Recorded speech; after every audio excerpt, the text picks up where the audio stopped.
Hi, today I will show Empower Your Child Starting with Your Knowledge, a workshop on children's mental health. So if anyone wanted to join my workshop, they're probably in a bad mental state of themselves because their children is dealing with mental health problems, which is a very hard time for any parent. But children listen all the time and internalize everything their parents say. While you may do something that seems logical and true, a child doesn't necessarily see it that way. This impacts a child's mental health in the long term, which is why it's important to build a healthy communication and parenting style. It has been proven that negative parenting impacts more than positive parenting, which is why we aim as a workshop to educate parents to proactively help and support their children and adolescents' mental health and acknowledge negative parenting habits by alternating their actions to create positive parenting habits. Why did I choose this subject? A child's mental health impacts a family's functioning drastically. If one member of the family is down, the whole system is down. A child who is negatively imposed mental health problems will bring those same parenting styles for their future children, and this cycle will never change. I personally was diagnosed with BPD, borderline personality disorder, and anorexia at a young age, and my parents had a hard time changing their habits that may have reinforced, but definitely did not help, my mental health. Don't get me wrong, I'm not blaming my parents for my mental health problems, but I do suspect that some things that they did probably wasn't the best for my mental health. But after years of therapy, my parents and I have definitely learned new tactics and habits that may be more effective for me during my harder times. I want to educate parents to bring my knowledge learned from years of experience and to help other families the way others have helped us. So how my program works is a 6-week program, one class per week with different themes. So the first theme would be about the environment that a parent causes. The environment the child grows up into affects a child's mental health depending on its warmth and security. The second week would be about parenting styles. The type of parenting style the parent uses, such as authoritative or authoritarian, will affect a child's mental health. The third week would be about autonomy. The autonomy and self-regulation of a child will impact a child's future mental health, especially once grown up.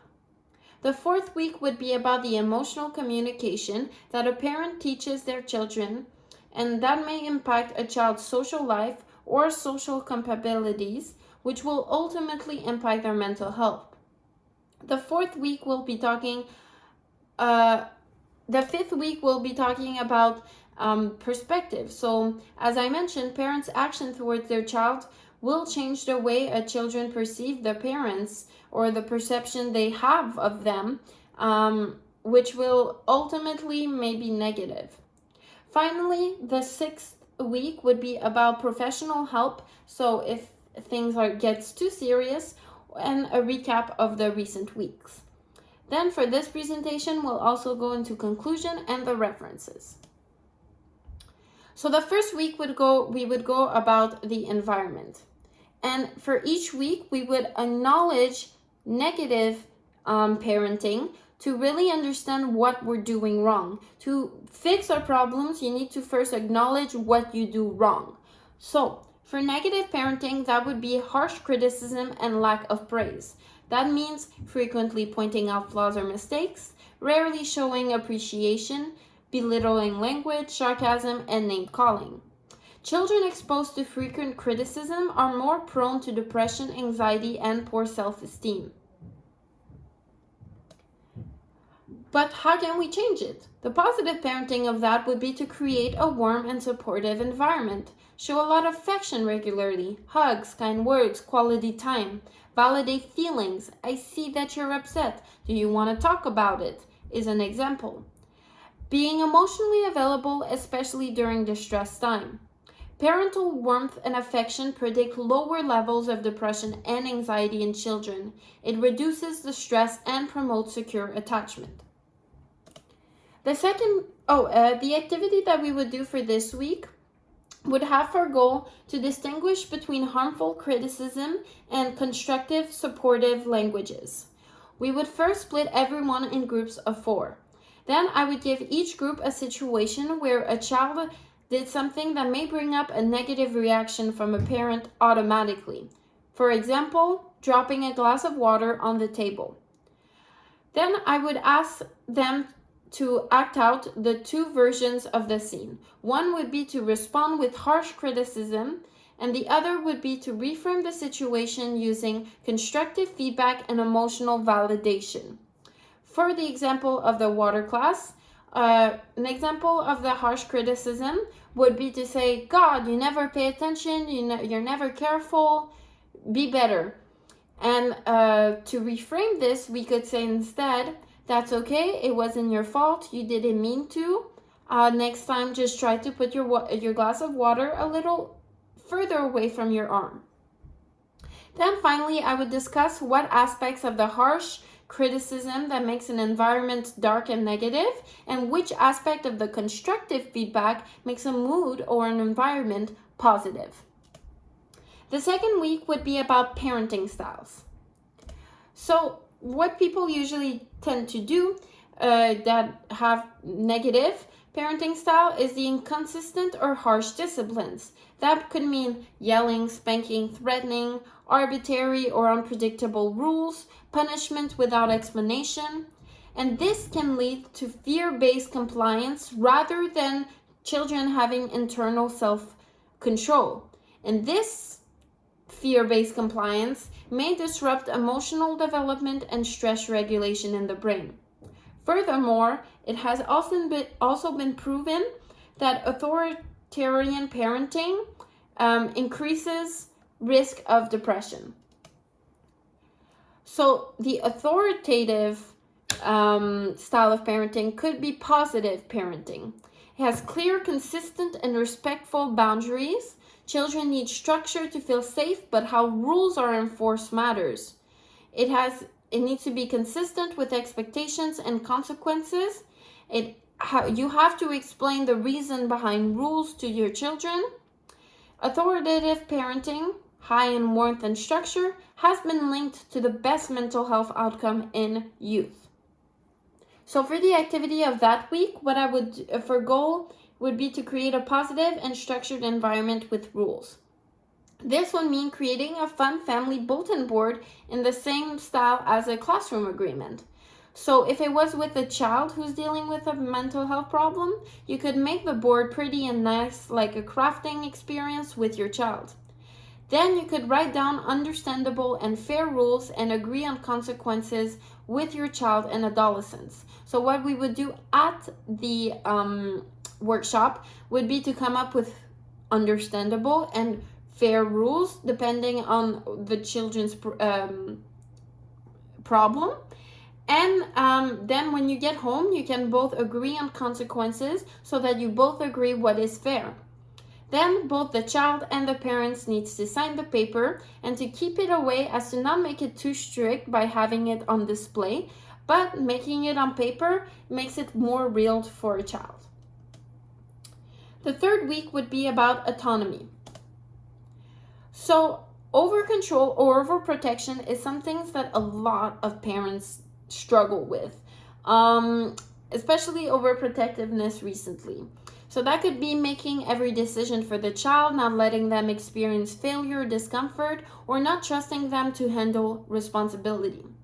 This can lead to a low autonomy, helplessness, and increased anxiety. It reduces a child's ability to develop resiliences and problem solving. So how can we change that? Because this is really important, especially in the future for their children, where children can really struggle with mental health problems when they don't know how to do things themselves. So how can you change this? A positive parenting would be to encourage autonomy and involve children in decisions. That could be like offering choices with boundaries. For example, Would you rather do homework before or after your snack? While still having the rules that you have to do homework, giving them the choice of when to do the homework leads them to have more of a feeling of freedom. It involves them in family decisions, and it supports independent problem solving. Empowering children helps them build sense of competence and agency, reducing the risk of anxiety and depression. Autonomy supportive parent fosters greater psychological well-being in children. So for the activity of this week, the goal would be to develop strategies to support a child's independence. So each parent would get a whiteboard, and I would give them a prompt. The prompt should include the child's motivation and conflict. For example, the child wants pasta, but the parent is currently busy. The child's motivation is to make pasta. The conflict is that the parent is busy and can make the pasta. So, then I would ask the parent to answer these questions. The parent's role, are they going to be supportive? Not at all. Usually you should be at least a little bit supportive. The growth of the child, if they do the action alone, and if it's a happy ending or still a work in process. To go with the same example as the pasta, a parent's role could be, depending on the age of a child, to only give them the explanation or recipe for the pasta or putting on the fire. Supportive, but not doing everything for them. The growth of the child of the action would be to be able to make pasta or food by themselves now. And if it's a happy ending or work in process, progress depends on the child's result. The fourth week would be about emotional communication. Emotional neglect or avoidance is bad parenting. Ignoring or minimizing emotion, like saying, "Stop crying, it's not a big deal." Avoiding emotional conversation or not offering comfort or validation is all emotional neglect. Emotionally neglected kids struggle with self-soothing and empathy. They are at a greater risk of internalizing disorders, including depression and anxiety. Expressive suppression is also something that might happen if you do emotional neglect towards a child, or if a child suffers with emotional neglect. Expressive suppression is inhibiting the outward signs of emotions, so not showing if you're sad or angry. That could be, for example, feeling very upset, but forcing yourself to smile or say nothing. This is bad because it temporarily reduces the emotion, but doesn't reduce the internal experience of the emotion, and this can lead to a burnout. So the positive parenting of that would be to promote emotional intelligence. By labeling emotions, it looks like you're feeling frustrated, would be an example. Teaching coping skills like deep breathing or journaling, and modeling healthy emotional expression and self-regulation. This will build resilience and protect against mental health struggle. Emotion coaching by parent is associated with fewer internalizing symptoms in children. Cognitive reappraisal will also happen by promoting emotional intelligence. That is, changing how you think about a situation in order to change its emotional impact. Instead of thinking, for example, "I'm so lazy, I'm good at nothing," a reappraisal might be, "I did not do good on this exam, but I will put in more work next time." The activity for this week would have for goal to learn to communicate and let in space for children to also communicate themselves. So first, I would give a scenario where a child may be feeling something but is not talking about it. I would ask the parents what the child may be feeling. So for example, if a child is answering everything with one-word answers and being very quiet, instead of a parent saying, "No, tell me right now what happened," you could say really positively, "It looks as though you may be upset. Would you like some time alone and talk about it later?" So the parents should ask what the child is feeling, but they shouldn't assume right away to ask what happened or how to solve it. You should let children have their space to communicate by themselves. Once a child has has communicated, or I would say what they say for this activity. A child may construct the story as a bit more negative than it usually is. For example, nobody wanted to be in my group at school today, nobody likes me. I would ask the parent to come up with an answer that includes validating the emotion and rephrasing the negative thought. The fifth week would be children's views. So the negative parenting of that is the overcritical parents, which is usually because parents want the best for their children.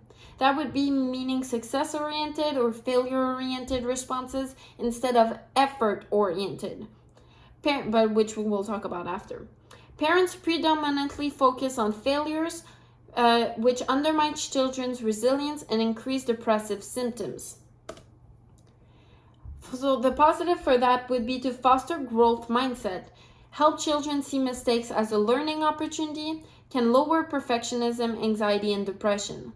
A growth mindset promotes resilience and psychological flexibility in adolescence. So praising effort, not just outcomes. I noticed how you've worked on that exam. Good job on doing good. You worked really hard for it. It normalizes failure. And you should also avoid labeling, like instead of saying you're so smart, say you worked so hard.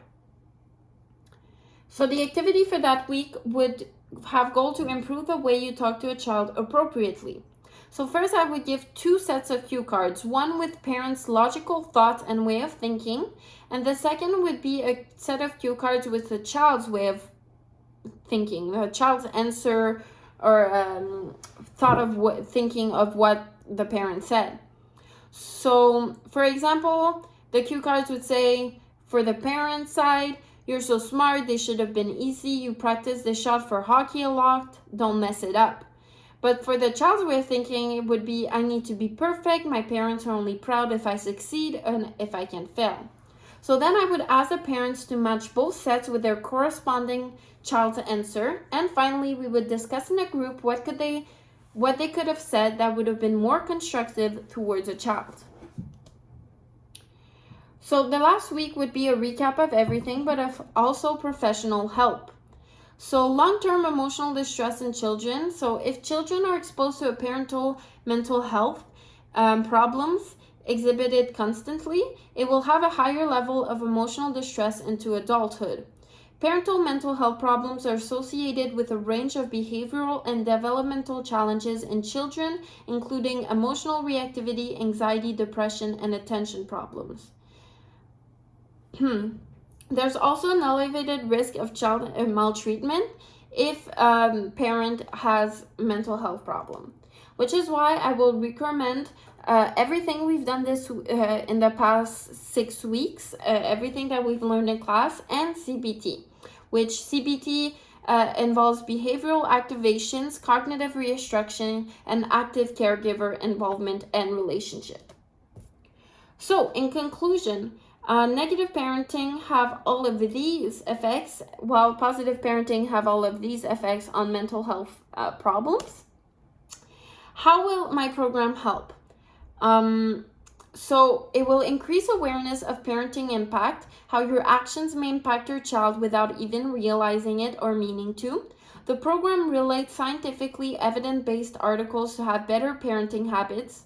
It will offer practical tools for parents to use on an everyday basis. It will build empathy and self-reflection and help parents' mental health as well. And finally, it will change negative parenting into positive parenting habits. How will it impact the child? It will improve children's well-being in the long term as it will reduce mental health problems, gain self-esteem and independence, will help children coping with life challenges in the future, and mostly will improve parent-child relationship. Finally, how will I measure? I would measure the efficacy of my program at the end of the 6-week classes. In the first class, I will ask parents to answer questionnaires, including questions that has different aspects of my programs. The questionnaires will include questions rated on a scale of 1 to 10, such as, how would you describe your relationship with your child? How would you rate your emotional communication skills? Or how would you rate your mental state? At the end of the program, I will hand out the same questionnaires to see the difference between their answers. And finally, here are my references.